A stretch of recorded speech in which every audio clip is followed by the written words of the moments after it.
Good evening. My name is Roxanne Chabot from RBC Consultants.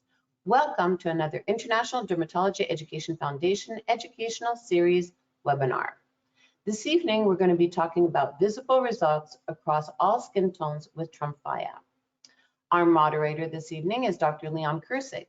Dr. Kircik is president of the International Dermatology Education Foundation and clinical professor of dermatology at the Icahn School of Medicine at Mount Sinai in New York, Indiana University Medical Center in Indianapolis, and medical director of physician skincare, DermResearch, and skin sciences in Louisville, Kentucky. Our speakers this evening is Dr. George Han, who is Director of Research, Director of Teledermatology and Department of Dermatology at Northwell Health in New Hyde Park, New York. We also have Dr. Mona Shahriari, Assistant Clinical Professor of Dermatology at Yale University, Central Connecticut Dermatology in Hartford, Connecticut.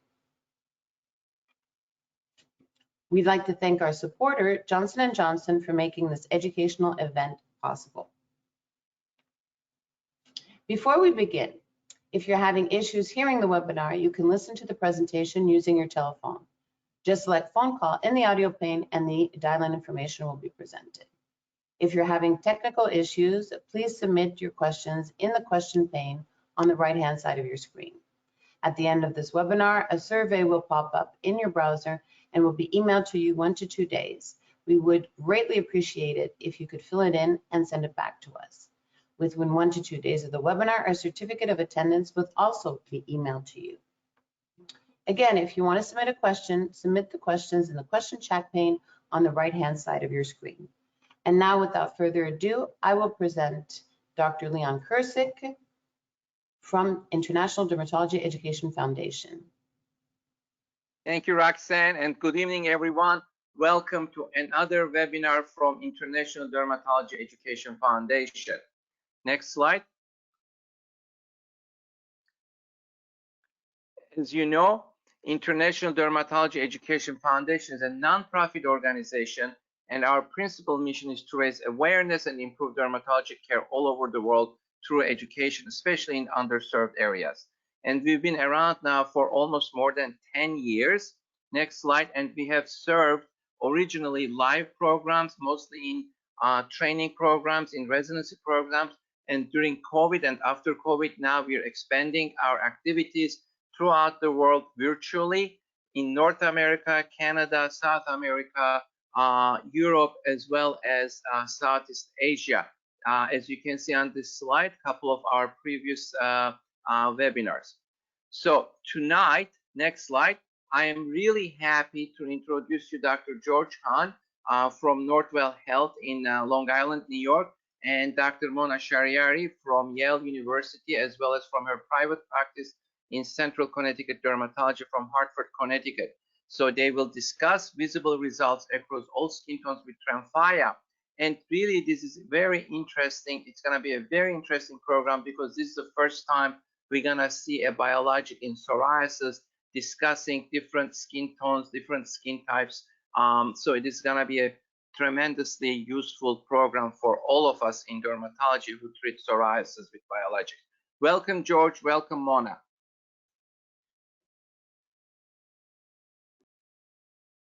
Thank you so much for that kind introduction, Leon. So you really hit the nail on the head here. I think we're very excited to be discussing the results from Janssen's visible study because history was really made when our colleagues at J&J decided to embark on this first of its kind prospective skin of color study in plaque psoriasis. And they were looking at the safety and efficacy of Tremfya in patients from a variety of ethnic backgrounds. But really, this study highlights J&J's commitment to diversity, equity, inclusivity, because they rightfully identified our patients with skin of color who have psoriasis face unique challenges that go beyond just their response to a medication. So they really designed this study to better understand those challenges, and hopefully the data we get from this study, which there's so much more that's coming after this presentation even, will help guide treatment decisions and help take us closer to a more inclusive healthcare society. So with that, let's dive right in.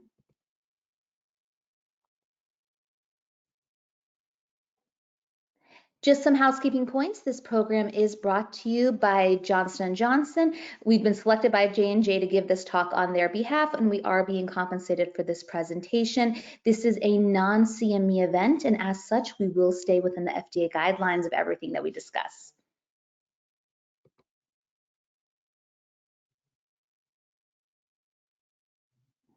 So what are we going to go through today? We're going to discuss the unmet need in the treatment of plaque psoriasis and really highlight why this study, why Visible was necessary in our current landscape.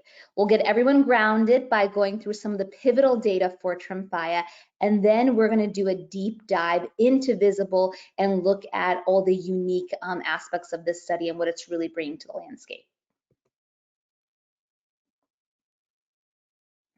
So let's start by going through that unmet need in the treatment of plaque psoriasis. So our patients with skin of color who George and I both see in clinical practice every day, a lot of times they wait much longer for that diagnosis of plaque psoriasis.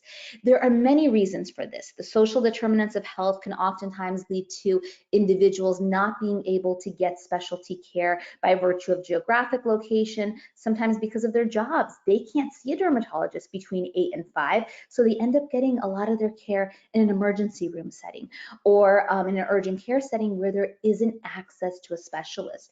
And for those people who actually do make it to a dermatologist's office, many times that dermatologist may not be equipped to diagnose and properly treat psoriasis in individuals with melanin-rich skin. When we actually look at our dermatology textbooks, less than 1 in 5 of those images are going to be skin of color images. And public advertising campaigns, a lot of the advertisements that we see on TV, those aren't always necessarily representing our skin of color patients. And in a world where everybody Googles their disease, if you Google psoriasis and your skin color doesn't pop up, you may think that's not what you have. And also, a lot of these patients, we end up doing biopsies more so than not. I know in my clinical practice, oftentimes psoriasis just doesn't look like that classic psoriasis that I learned about in medical school when I'm dealing with melanin-rich skin. I might be thinking of other diseases like sarcoid, lichen planus, discoid lupus. So I do tend to biopsy these patients more frequently. But really keeping all these in mind, as the population of the United States continues to diversify, really now is the time for us to increase the diversity in our clinical trials research, build clinical trials that allow for patients from a variety of backgrounds to participate and really enhance that culturally competent care.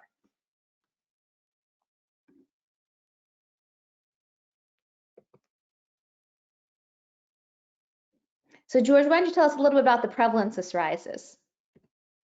Yeah, sure. Thank you, Mona. And it's a pleasure to be with you tonight. Thank you for taking the time out of your busy evenings to join us. And you know what Mona said was so right. I mean, it just resonates on so many levels. There have been studies actually that show, going back to that textbook thing, that we haven't really made much progress in the past 2 decades in increasing the number of pictures in our medical textbooks, in our dermatology literature. And what's interesting is if you look at the breakdown of where the pictures are, they're not really where you would think they would, right? Certain skin diseases that may be prevalent in a skin of color population like sarcoid actually don't have good representation. And what has good representation is actually infectious diseases, syphilis, HIV-related dermatoses. So there actually is even more of a bias in those small amount of pictures that we get. So thinking about the vast array of training locations that we have across the country, there's a big unmet need there. It's good that companies like J&J and also the AAD are working to combat that and try to produce more pictures, more information about these skin diseases. And that leads to the psoriasis prevalence, which I think is another point where if you think about the delay to diagnosis, the requirement for biopsy, the natural next step is to think that our prevalence estimates probably are not so great for psoriasis across ethnicities. And you know, that's how I read into these different data points here.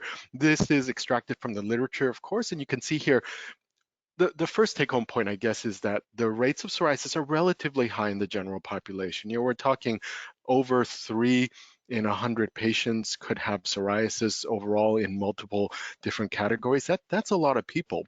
But when we look at some of the lower amounts, 1.5% Black, non-Hispanic, I think there's a definitely element of underdiagnosis here, and especially also in the Hispanic group, where one of my practice locales, that's primarily our population, and we see a ton of really severe psoriasis there. So probably these numbers you'll see shifting around over the next couple of years as we get better understanding, better demographic data. But again, this idea is that across the board, everybody gets psoriasis. You know, there's something just about the genetic makeup of humans that this is something that people can certainly get. And it's interesting and intriguing to think in a lot of ways about those mechanisms that people might have it. You know, we know that it's rare to see, for example, a psoriasis plaque get infected because those cathelicidins, those mechanisms that our body has to fight off infections are actually upregulated in psoriasis. So there may be some kind of a advantage to having this kind of skin type. So it's interesting to think about. Now, moving forward, when you look at the actual presentation of psoriasis, there's a lot of differences depending on the underlying skin tone. So you can see here are classical pictures of psoriasis in a Caucasian patient is actually going to be really kind of more red. Those classic, you know, well demarcated silvery scale erythematous plaques that you can see towards the left side. Pretty much anybody can make that diagnosis of psoriasis, right?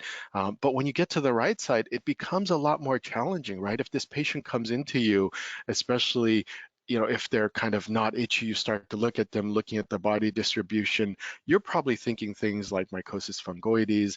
You're not really sure what exactly is going on, and you're probably more likely to biopsy this patient. You know, we certainly look for those clinical clues. We look at the nails, we look at other aspects, we ask questions. Hopefully we all ask questions about joint pain, arthritis, but again, some of those are really non-specific as well.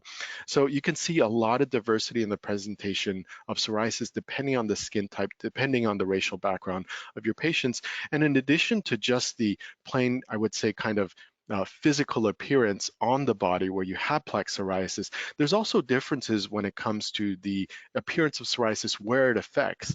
And I would say in my patients with the melanin-rich skin or color populations, scalp psoriasis is a common complaint. Now we know scalp psoriasis is very common in all forms of psoriasis, of course, but that contrast that you really see, you know, we see even in those cases where whether you believe in the diagnosis of SIBO psoriasis, you start to see that hypopigmentation, you get around the eyebrows. So there's a lot of pigmentary changes that with that contrast in the skin that you really see more of. And that's very apparent, for example, in this middle picture. So that if you had a very light colored skin, sometimes you can see it along the edge, but it's not quite so obvious as this patient where it's really kind of disfiguring when you think about it. So scalp psoriasis, we know across the board is very symptomatic. It bothers patients' quality of life a lot.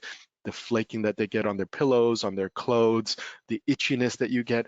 And then you add to that the fact that, you know, I always find it interesting when we're dealing with our trainees in the residency programs, their armamentarium for treating topicals is just so narrow. So you don't have many options. You don't have options like even the fluocinolone oil, right? The topical steroid in an oil formulation that works much better, for example, in skin of color populations, but our residents get no trade because at least in our area, it's not covered by any of the governmental payers.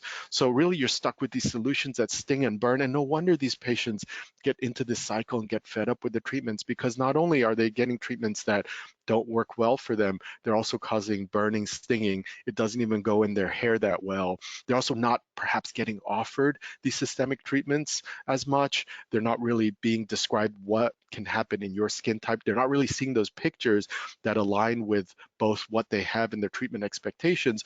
No wonder you really leave a lot on the table in terms of what we could help our patients with and what we're actually able to give them. So in a study, over 80% of Asian or Hispanic Latino individuals with psoriasis have scalp involvement. And again, that's a really symptomatic, very burdensome part of psoriasis that our patients deal with. And so actually, with that, we're gonna. I remember one of my patients, she came in and without me even saying hello to her, I walk into the room and she says, "You're not going to give me another shampoo that I have to use every single day." So I think the texture of the hair and the hairstyling practices in our patient with skin of color really makes it such that the formulation of whatever we give them matters. And a lot of those topicals just aren't going to necessarily be feasible. All right, I think we're polling.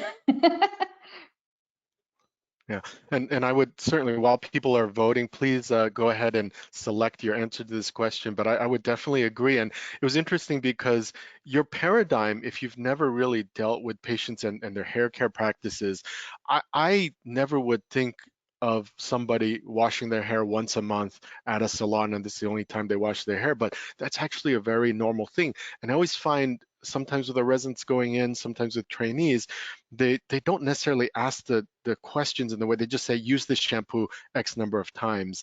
And if you don't take the time to really break it down, you may not know. So I think Leon's back. We're going to talk about the answers to this question. So here we go. We have about 56% yes, and then about 20% sometimes, and 23% no, right? So it is challenging. Most of basically, if you take that 56 plus 20%, almost 2/3 of the people, 3/4 of the people said thinks it's challenging. And I went to downstate in Brooklyn, and most of our patients were skin of color. I did my residency in Buffalo, New York, where the Erie County Medical Center is. Again, we saw a lot of African American patients. And here in Louisville, really in my practice, probably 30% African American. Despite that, sometimes I get confused. As you said, Mona, sometimes I do biopsies just to be on the safe side, not to miss mycosis fungoides, right, George? So it is challenging. And part of the challenge, I think it comes from the fact that we are not trained very well. And it looks different. It certainly, the redness looks different, the scale looks different, so it does look different, and we need to be all educated and trained, I think, during the residency programs. But if you don't have the patient population, you may not be, right? Absolutely. So let's move on. All right. I went forward one slide. So why did we decide that visible was needed? So I think everything we've just talked about underscores the importance of us paying special attention to not only the diagnosis of plaque psoriasis in our patients with melanin-rich skin, but also some of the nuances that go into the treatments for these individuals. And interestingly, when you look at the clinical trial landscape, about 75%. Mona, I'm just going to chime in for a second and say, what a smart name, Visible. Whoever came up with that, it was really, literally brilliant. Sorry, I just had to chime in. I love that. No, I couldn't agree more. But when you look at the clinical trial landscape, 75% of the trials that we have, they report race and ethnicity. And then within the United States, also another 75% are reporting race and ethnicity. But when you look at the nitty-gritty of that, you actually see only about 12% of these studies are reporting more than 20% non-white representation.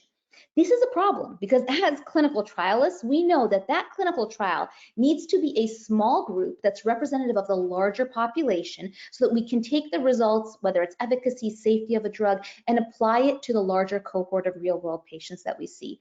But if we have one group that's overrepresented and one group that's underrepresented, now we end up with that small cohort that doesn't necessarily represent our real-world patients, and the results aren't going to be applicable or as applicable to our real world patients. So this is really where that need for a dedicated skin of color study in plaque psoriasis came from. Yeah, and certainly if you think about that prevalence, going back to that earlier slide, is it that we're teaching people that this is primarily in white people, we're showing you that, and then this is kind of a self-fulfilling prophecy, right? So at some point we need to come in and just say, wait a second, let's step back and let's just make sure that we're dealing with the right thing, that we know exactly what we're going into, because that's part of the problem. These prejudices and these kind of things that we carry with us get carried forward as well as we're developing in the best interest science. But again, really we need to take a step back sometimes, and that's why the Visible trial is really so interesting and unique. But before we get to Visible, we have to talk about Tremfya and the pivotal trials, because as part of the overall presentation, we have to give you that whole arc of presenting the pivotal trial data. So that's what we're going to jump into first. So these are the pivotal trials for the treatment of moderate to severe plaque psoriasis for Tremfya. So when you think about how long we've been with Tremfya, you know, it's hard to think about that this has been on the market for so long. It just feels like a natural part of our armamentarium. But when it came out, it was really groundbreaking. This was our first IL-23 to market. And so Voyage 1 and Voyage 2 were two pivotal phase 3 multi-center double-blind trials of Tremfya. And you can see here, there was Tremfya's 16-week primary endpoint against placebo. And out to now, we have week 264, so over 5 years of data. So really robust knowledge of what actually happens when we put a patient on Tremfya. When you look over through the longer extension periods, of course, patients who are on placebo were allowed to go onto the active drug. That's ethically responsible and also gives you a good idea that we have consistent results across the board.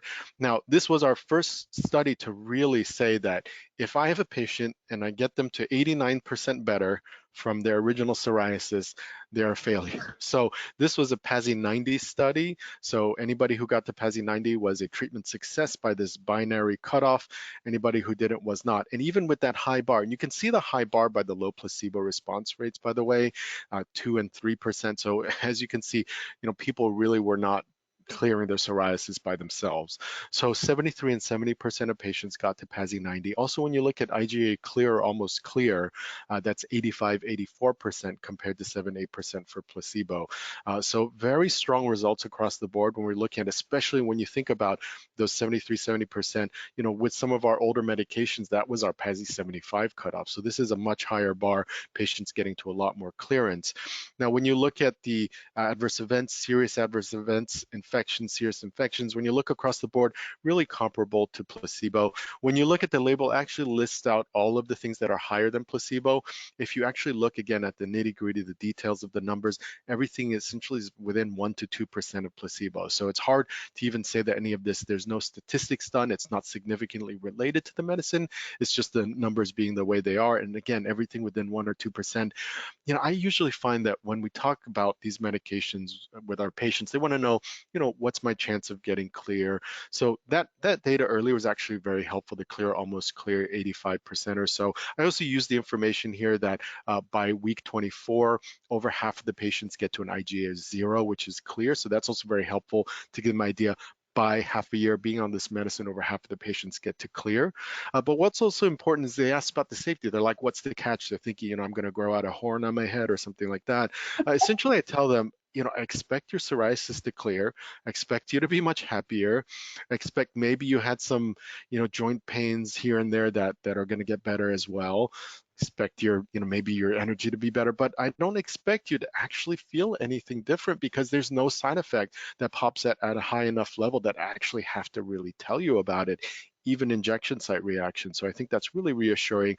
When you look at this data, there's really nothing popping out in terms of anything we need to be worried about, a safety signal. So this is out to the 16-week placebo-controlled period that you can see here.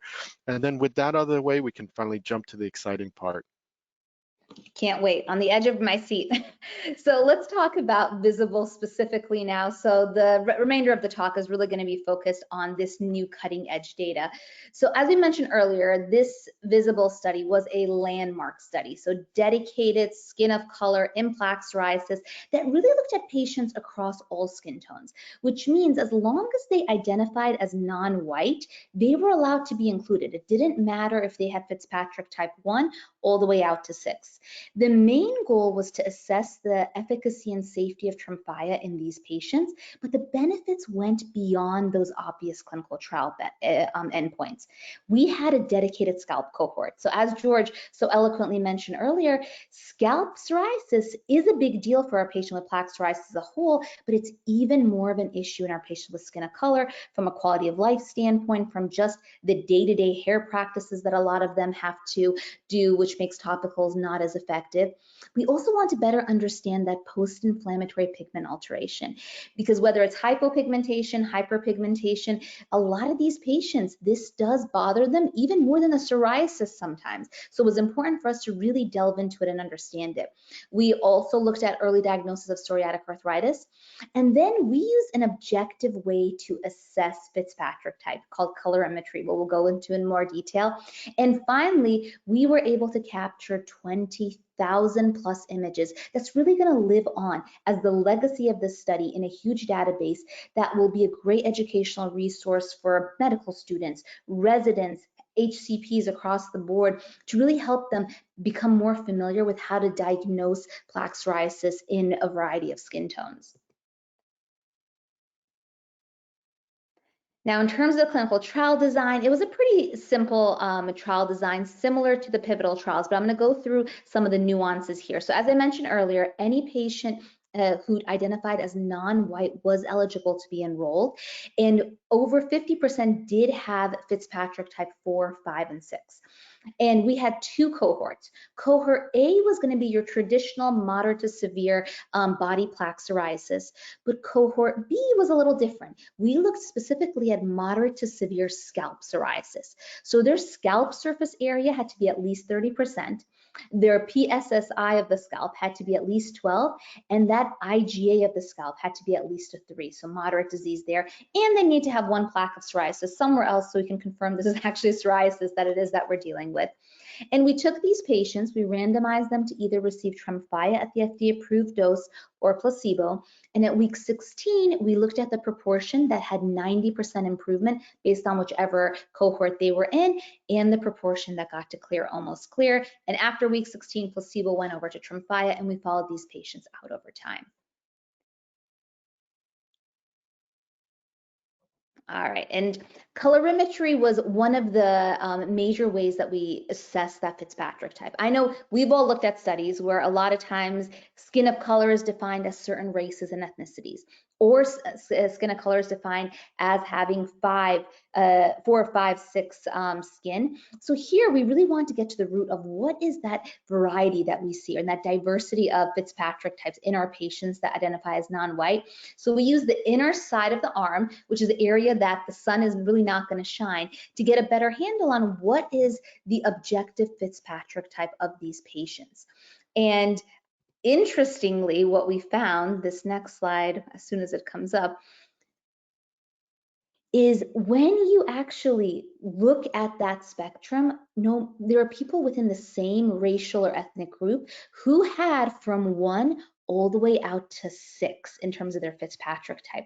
I was very surprised by this because the amount of diversity that we found in these individuals that identified as non-white really was mind-blowing to me, because again, this is another reason why really categorizing skin of color as just certain races and ethnicities or just certain Fitzpatrick types leads to certain people being excluded. Myself, I'm of Middle Eastern descent. I have type 3 skin. Many times these cutoffs exclude me. But when it comes to post-inflammatory pigmentary changes, oftentimes my skin does respond differently and certain medications may not work the same way. So the inclusivity of how this colorimetry and Fitzpatrick type determination happened was really nice for this study. So Mona, I chimed in because I will join you from the same place being where you are from. And also the way this is presented, it's so inclusive and so comprehensive, right? How they did this slide is, I love this slide, the way they did the Fitzpatrick types. I agree. And I would say, just to add to that, I've been involved in some skin of color trials, supposed skin of color trials, where they have Fitzpatrick cutoffs. And the problem is, I don't think, sometimes they actually ask a auto calculation. So the patient has to answer a bunch of questions about their tanning ability, how easily they burn, things like that. How often have you used a sun tanning bed, things like that. And they just have no idea how to answer these questions. I mean, truthfully, because they've never thought about these things. And then they're like, I guess I'll pick this. And this actually happened to me, that one of my patients, who's also of Middle Eastern descent, is a clear, at least type 4. The computer assigned him like a much lighter skin type, and we got a call saying that he's not eligible. I'm like, this is something wrong here. So we went back and we fixed things. But the truth is, this approach, I think, is really great because it's not putting an artificial bracket around anything to force the study to look at a certain way. It's like saying, we're going to take you as you come. We're going to kind of gather information, gather data, and then we're going to see what happens because we believe in the medicine. But the fact that also, George, they did colorimetry, right? It's very meaningful that we also have some objective data. Exactly. And George, to your point, like again, being of Middle Eastern descent, fair skin is valued on that side of the world. So if you ask someone to give you an idea of how dark they are going to default to the fairer category just because of what's always been instilled in them. So again, I think this objective way of doing it really helped eliminate the bias that may have come with self-reporting.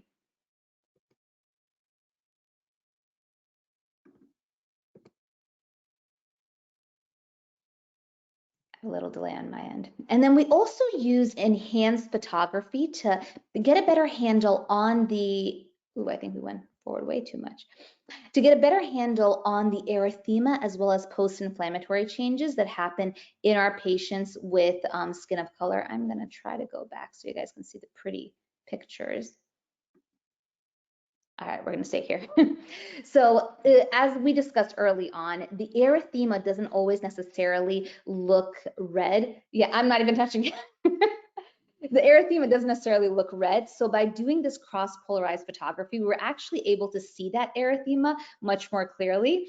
And then when it came to post-inflammatory pigmentary changes, sometimes as the disease is resolving, it's tough to tell, is this post-inflammatory? Is this still active? So again, that cross-polarized photography helped us distinguish between active versus non-active areas.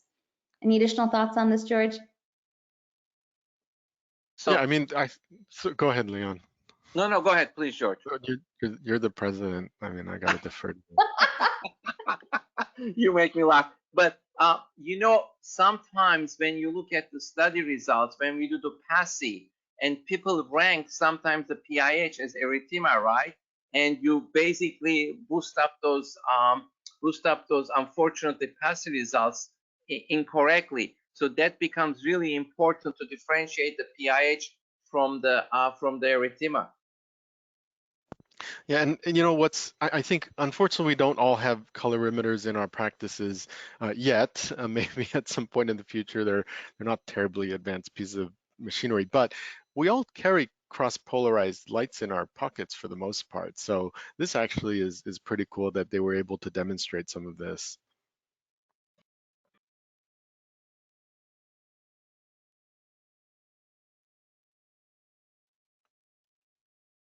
So what are some key aspects of this study methodology that really resonate with you, George, or could help you in your future practice? I know you kind of touched upon the cross-polarized devices that we carry. Yeah, I mean, it'll be really interesting, and I think we're going to talk about this a little more later, so I don't want to kind of foreshadow too much, but using that colorimetry, aligning it to Fitzpatrick, and aligning to what happens to both the psoriasis and what happens after psoriasis is going to be really interesting because we can then see, you know, what are our predictors of maybe treatment success or maybe other effects that we have from psoriasis, right? Post-inflammatory pigment alteration, you know, maybe we can kind of capture some more data about that by aligning all these different pieces together.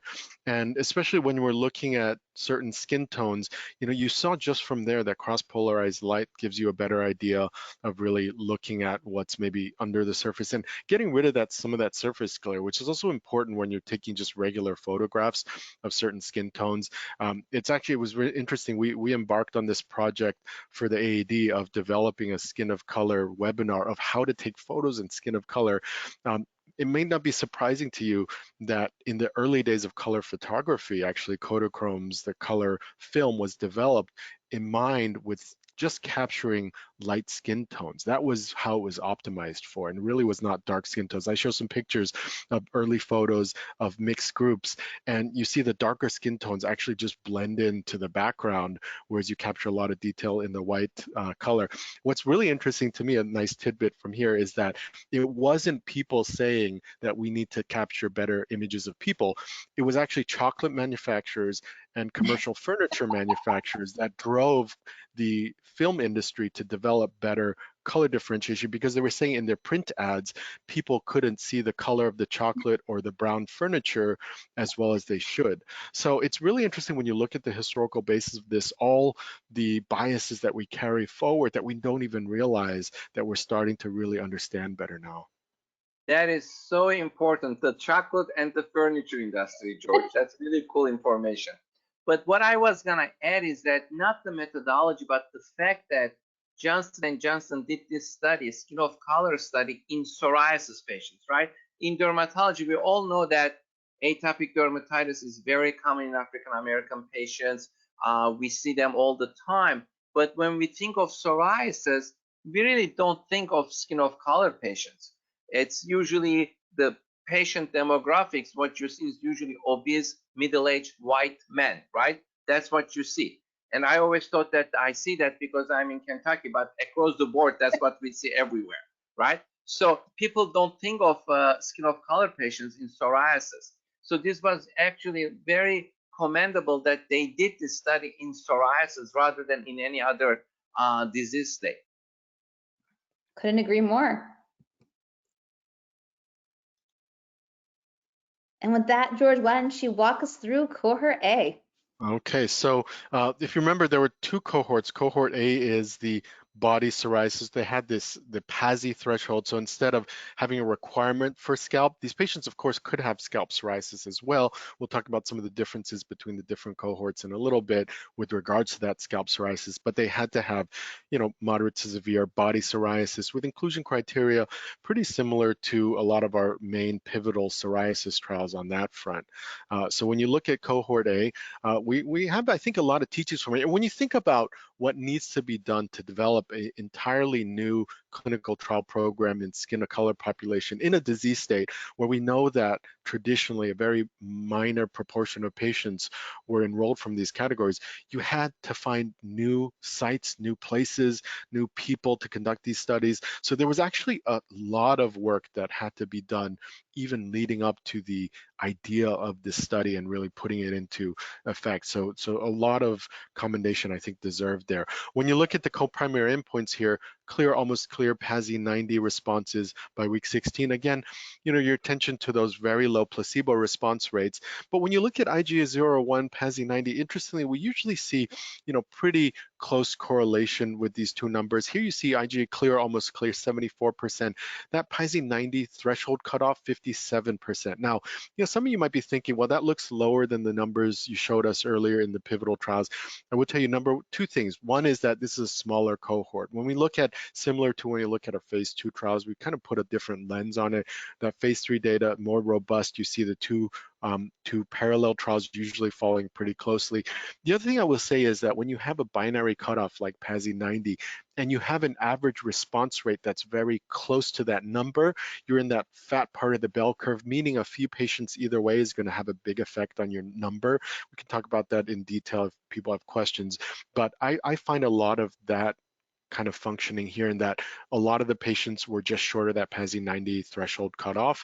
And so I think overall, by and large, we were reassured to see the overall response rates were kind of in line with what we think high levels of clear, almost clear, about 3/4 of patients getting to that level. When you look at across all skin tones, and that's what it's talking about here on the left side, you can see it really well. This patient, Fitzpatrick skin type 3, that response rate going from PASI 20.6, which is around an average PASI entrance rate. So that's an average patient with psoriasis entering the clinical trial here, getting down to 2.9. That's 86%. This patient, again, was a failure, didn't hit that 90% threshold, but you'd be hard pressed to say that they're a failure in real life. That patient's quality of life is very much transformed. The other thing we would tell you is that, honestly, for people who don't do clinical trials and PASI scores all the time, I consider the PASI very unreliable, below about 3 or so, because depending on where I put the few plaques that might be left, I can drive the PASI from 0.5 up to 2.5 pretty easily with a similar amount of psoriasis on the body. So I don't think it's the most reliable and the low numbers. So I think the pictures here to some extent speak for themselves. When you look on the right side, this patient PASI 41.5 at baseline, really severe psoriasis, double the PASI of the average psoriasis patient entering the study, which in any of our practices, honestly, would be the worst psoriasis patient you've seen probably that whole month. So when you look at that going over to week 16, getting to a PASI of 1.6, 96% improvement. So, pretty fast response judging from how severe they had it beforehand. What's interesting here is when you look at the skin tones, you're starting to get an idea of how really unpredictable the post-inflammatory pigment can be. I will say, you know, we're going to delve into this a little more, but I still, in my practice, don't have the best handle of how to predict who's going to get bad PIPA and who's not. So I think that's really interesting here to look at that severe psoriasis by week 16, getting to minimal psoriasis, but the skin in some parts still a little dark, but actually looking pretty good overall for 4 months into treatment. Of course, these are just some sample representative pictures, but I think it gets really the point across of both a success and a failure from the clinical trial standpoint. When you look at complete skin clearance rate after just 3 doses, this is looking at week 16 again. And we know with our IL-23 inhibitor class, because it sits a little further upstream, we know that patients often continue improving out to probably about 5 or 6 months. So we expect these numbers to generally increase over time. But already by this point, a third of the patients are getting to IG0 clear, PASI 100, similar number there, and 0 placebo patients got to this point, which I think is not so surprising. So, you know, really strong results in terms of complete skin clearance after the 3 doses at that week 16. And again, this is NRI data. You know, the numbers we're going to be showing you, I always find that the numbers you'll see from the group, the medical group behind Tremfya, are on the conservative side. They use really kind of the most conservative and, to, you know, I would say to the medicine detrimental numbers, but really gives us a better picture of what the worst case scenario is. So that's, I think, really relevant here. When you look at some of the examples of the complete skin clearance, when you look on the left side, that patient again with an average PASI entering the trial of 20.1, getting down to PASI 0, 100% improvement by week 16. On the right side as well, baseline 31, severe psoriasis, by week 16 getting to PASI 0 as well. But what's interesting, you look at the pigment tones of the post-inflammatory pigment, they're different, right? They're completely different. One is hyperpigmented, one's a little hypopigmented.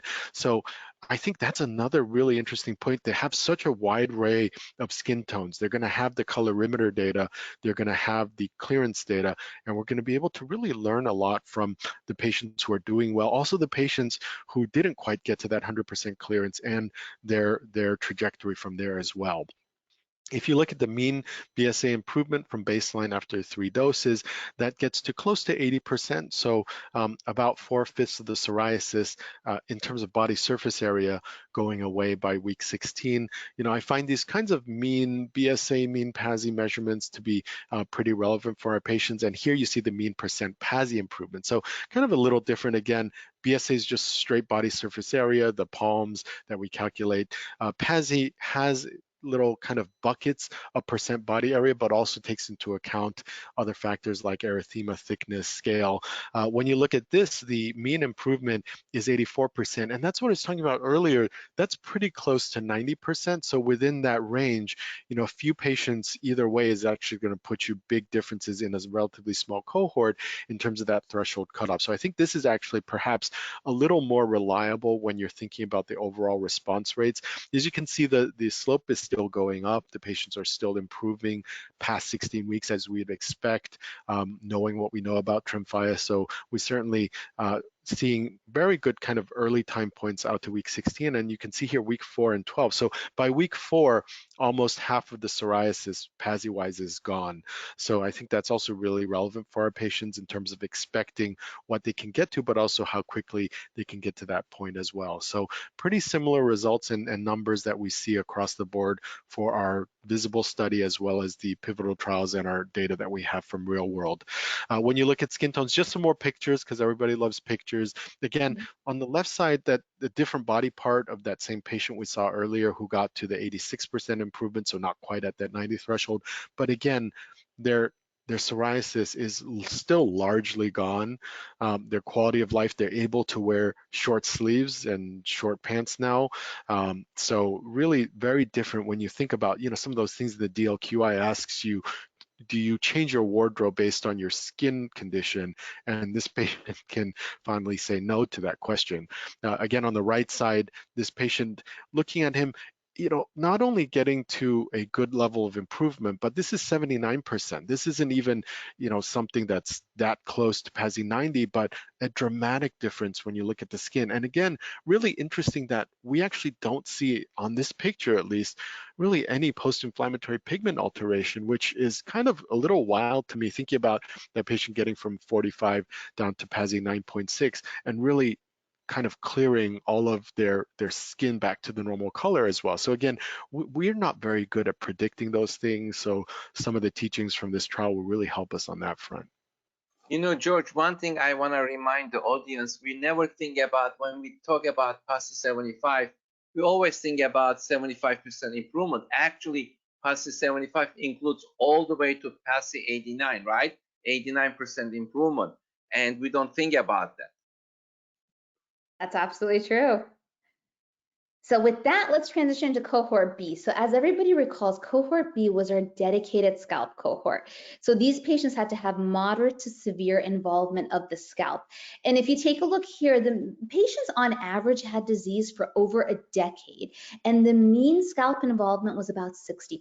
So we definitely had people who had 100% of their scalp involved, but on average, 60% was the mean. But interestingly, when you look at prior medication use, we just spent so much time talking about how topicals are so not feasible in the scalp.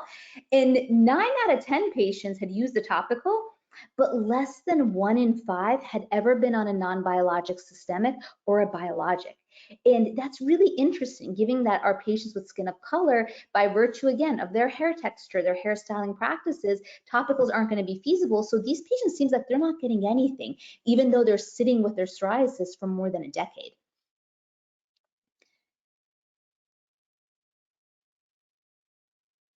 And when you're taking a look at the difference between cohort A and cohort B scalp involvement, so cohort A, you could still have scalp involvement. So that mean scalp surface area was about 30%, but these patients could have had an IGA of 2, so mild disease, and 80% had some scalp involvement, but it was not a requirement. For cohort B, it was a requirement. So these patients had to have moderate disease, that scalp surface area had to be at least 30%. And like I said, the mean involvement was 60%. So cohort B was a very different cohort than cohort A that we were looking at. What did we find? So almost 7 out of 10 patients got to clear or almost clear in terms of their scalp psoriasis involvement, and about 2/3 of patients got to 90% improvement in terms of their scalp involvement. Now, those were the primary endpoints that we were looking at. But we also looked at complete clearance, just like we did before.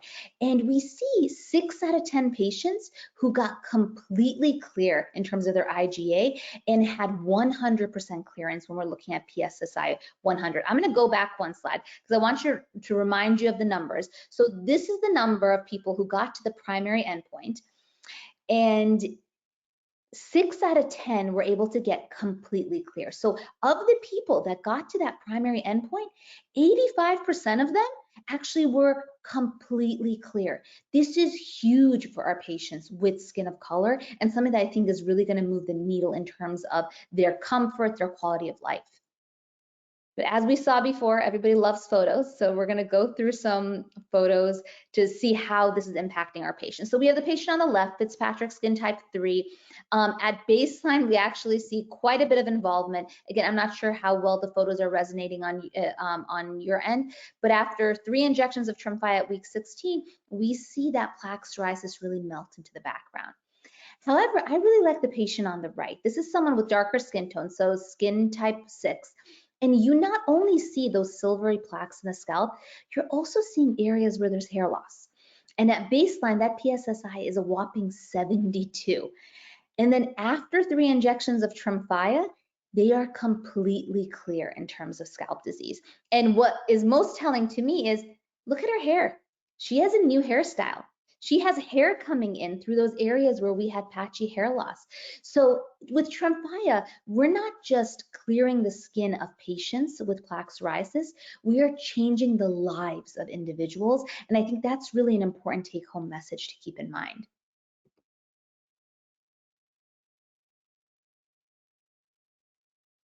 And in terms of safety, I know George had reviewed the safety for our pivotal trials. The exciting thing is when we're looking at cohort A as well as cohort B, so the pooled data here, we are not seeing any new safety signals or any escalation of previous safety signals. So the safety of Tremfya in the visible study is consistent with our pivotal trials that George so beautifully went through. So what are your thoughts, George, on the data we just went through, the implications it has on improving diversity, equity, inclusion in our dermatology community? Yeah, I think, I want to make a couple points, which is that when you do a dedicated scalp study, it actually takes a little bravery from a sponsor. And the reason is when you look at the pivotal trials and you do the post hoc analyses, your data always actually looks pretty good and it looks similar to your overall cohort because you're taking a pretty monomorphous population. And again, we talked about monomorphous in terms of racial makeup, skin tone, skin types, but also when you look at the type of psoriasis, there probably are kind of subtle pathophysiologic differences when you deal with these different types of psoriasis, and I would say palmoplantar scalp psoriasis being examples of those. And what's interesting is that when you look at the post hoc analysis versus the dedicated trials, because your inclusion criteria are quite different, right? In that cohort A, you had to have moderate severe psoriasis, PASI above 12, our standard BSA at least 10. For the scalp study, they had to have the scalp psoriasis, but at least just one plaque elsewhere, right? So that's a very different patient. And we actually see those patients a lot in our clinical practices where just the frustration with the scalp drives them to want to get to a systemic treatment. And what ends up happening is that your response rates actually look a little different from your pivotal trials, and it's usually lower. So a lot of companies shy away from doing those dedicated trials because it leaves them in a conundrum of, do I show my original data, which actually has a higher number on it, or do I show this new data? What I can tell you is that the numbers you saw for the cohort B for the scalp are, you're not going to find any better. And so I think that's really important to put into context. And I always say I like that picture, the last one you showed on the right side of that patient, because it's the subtle things, right? She has a hair scrunchie now. She has like little jewels in her hair. People start caring about their appearance. I remember this one guy he came in, he was all disheveled, his hair's all messy. And the after photos after he was on Tremfya for about 9 months, he was pretty much clear. He was clear actually.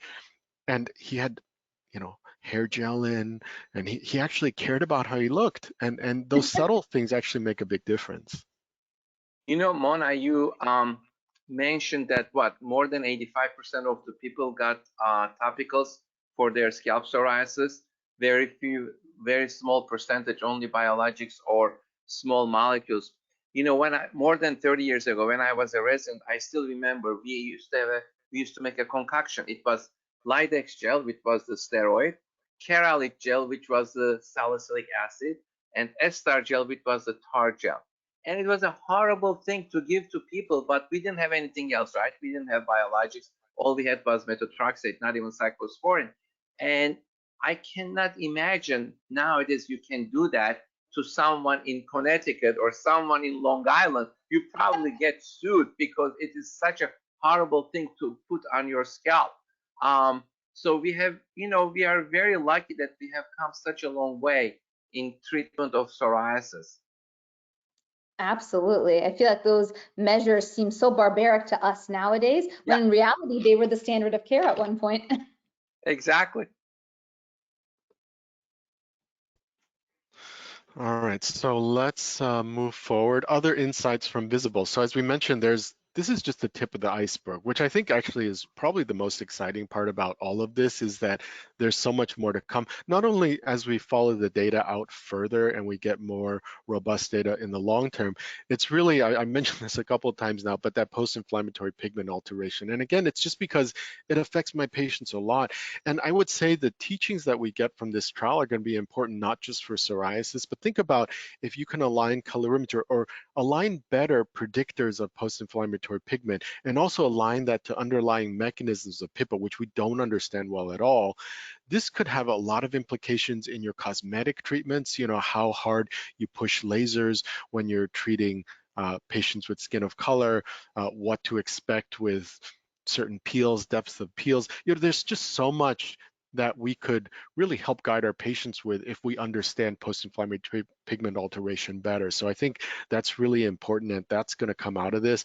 There's a lot of biomarker data that's going to be really cool also to dissect out, because we're already seeing from published studies that the kind of genomic makeup of Black skin in this country versus Caucasian skin from an inflammatory standpoint, from TNF-alpha related mechanisms, is actually different. And also their response to therapy is different in terms of numbers of differentially expressed genes. So a lot that's going to come out of this. Here you can see obviously hyper or hypopigmented patches that leave after the psoriasis goes, that are left behind, and also how severe they can be. Because, you know, I find that for some of my darker patients, like we saw that patient earlier who went from like 40 to a PASI of 9, and you could see like, you couldn't tell he had anything there before.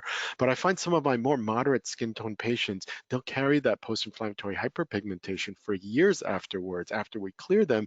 And, you know, going back to that question of, are you changing your clothing habits by your skin condition? They still are, even though we're so happy, you know, that their PASI is minimal.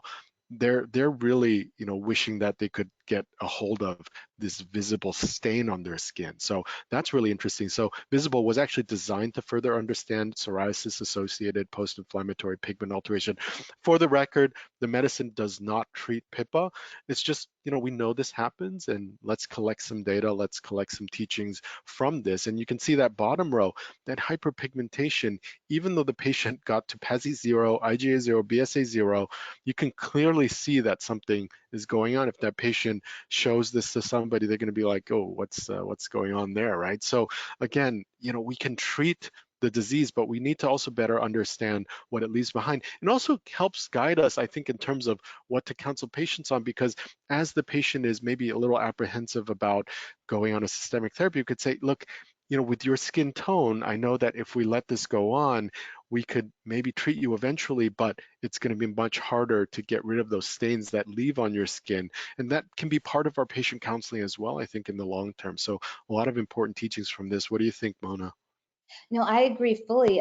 Your point earlier in terms of them still covering up, that's the quality of life piece that we need to really focus on, because PIPA is not included in any measurements of disease severity, but as we know from a quality of life standpoint, it impacts our patients. They still potentially cover up the post-inflammatory changes. And I make it a point at that very first visit, I talk about it, because we can't predict who's going to end up with pigmentary changes. And I want them to know, one, it's a priority to me. So I know if this bothers them, they know it bothers me, and we have a game plan. But also I want them to understand the treatment I'm giving them is not going to cause those pigmentary changes, because the worst thing is when a patient comes back and says they're not better, but you look at their skin and all you see are the pigmentary changes, when in reality the inflammatory disease component has resolved.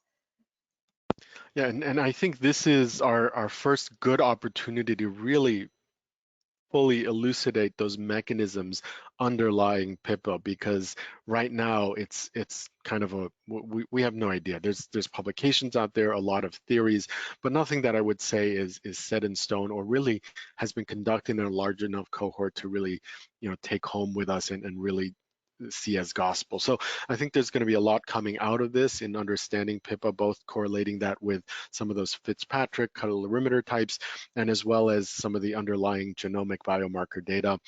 We know from Tremfya being on the market for so long, nearly 100% of commercially insured patients have preferred access to Tremfya. But even if they don't, they have this Tremfya with Me program where your patients can get the medicine for free.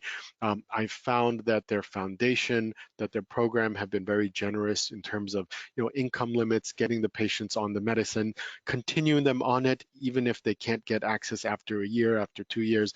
So, you know, generally speaking, and I practice in a very tough environment where about half our patients are actually uninsured. We don't see any headache at all in terms of getting the medicine for our patients when we need to. So a lot of different support mechanisms. No matter which bucket your patient falls into, they generally can get access to Tremfya, which is really helpful. That guide also can help them in terms of if they have questions about the injection on the day of, if something, you know, feels a little off, there's somebody they can call who will actually guide them through it, ongoing support, reminders, helping them make sure that they don't fall through the cracks again, because this is something that happens in real life. Our biologic patients who are on biologics for psoriasis, no matter how much we counsel them that you have to be on this long-term psoriasis will stay with you your whole life if you don't keep treating it, the tendency, honestly, in the real world is for patients to discontinue medicine after, a year or two on average. So having that reminder and really that support mechanism to help make sure, you're coming up on a day where you have to get reauthorization, so you have to go to your doctor's office, make sure that all the pieces are there, is really helpful to make sure people don't kind of accidentally miss out. So with that, I think we're nearing the end, and I think we're going to leave it with this just summary of this first-in-kind study dedicated to patients across all skin tones. And we have an excellent quote from an esteemed colleague right here in the middle. So Visible is going to change not only how psoriasis trials are designed, but also raise awareness in plaque psoriasis management across diverse skin tones. I really do believe that, because everything that we've gone through just shows us how different this study is from anything that we've had. And our discussion, I think, clearly shows we've only scratched the tip of the iceberg in terms of how much data and information that this study is going to show us in the years to come. So I think we are right on the top of the hour. However, there are two important questions that I do want to ask, and they have very short answers. One is the age indication for the psoriasis patients. Mona, you want to tackle that? Yep, it's FDA approved for adults ages 18 and above. Thank you. And George, the other one is, in view of the comorbidities of psoriasis, is there any drug-to-drug interaction? No, when you said the comorbidities, I thought we were going to go down a rabbit hole, but drug-to-drug interactions, there's that. No. We get this question all the time, especially, these patients with kidney disease, with liver disease, and, I tell the PMDs, like, this is the best thing to be on, like our other options are much worse. So very reassuring on that front. No drug-to-drug interactions, no real considerations for those comorbidities either, right? You think about IBD, for example, IL-23 inhibitors, effective treatment for IBD. So great to think about. Tremfya is not approved for that, I have to disclaim, right? But the class, is really promising. So I think we are at 8:02 p.m. It was a great program. I thank you so much. We learned a lot, and we do want to thank our supporter, Johnson & Johnson. And we finish our webinar here on this program. And next one, guess who's going to be our guest again, April 16th? Dr. Shariari will be with us again, and she's going to tell us what we know about an oral medication in moderate to severe plaque type psoriasis and its 3-year data. Thank you so much, guys, and have a good evening, everyone. Bye-bye. Thank you for tuning in. Good night. Good night. Bye.